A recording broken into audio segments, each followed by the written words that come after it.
Nes I ddechrau fo nôl yn 2012 ac erbyn heddiw mae yna dros 6,500 yn dilyn y cyfrif ac ar noson arferol y nos Fercher da ni'n cyrraedd dros 2 miliwn o llinellau amser a bron i miliwn o gyfrifon gwahanol yn ryngwladol.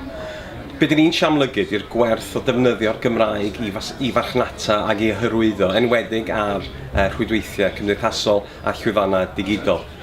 Mae'r Euros wedi dangos bod cwmnïau mawr fel Budweiser, Adidas a Carlsberg wedi defnyddio'r Gymraeg, ddim jyst i cyrraedd siaradwyr Cymraeg, ond i cyrraedd diaspora fwy eang.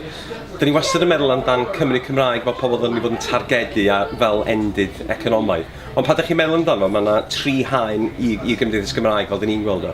Yr haen gyntaf, Cymru Cymraeg, pobl fel fi sy'n gweld lori mynd lawr y stryd efo adeiladwr ar yr ochr a dwi'n penderfynu, reit, dwi'n mynd i gael fôn i hi adeiladu fy styniad nesaf. Yr ail haen wedyn ydy'r Cymru di-Gymraeg a pobl sydd wedi symud i Gymru sydd yn gyrru plant nhw i ysgolion Gymraeg ac yn gweld y manteision o gael addysg dwyieithog. Ond mae yna drydydd haen hefyd, sef pobl sydd yn byw yng Nghymru, sydd ddim yn siarad yr iaith, sydd ddim wedi gyrru plant nhw i ysgolion Cymraeg, neu sydd wedi dod i symud i fyw i Gymru, ond maen nhw'n licio'r ffaith bod Cymru yn wlad sydd efo iaith a diwylliant unigryw.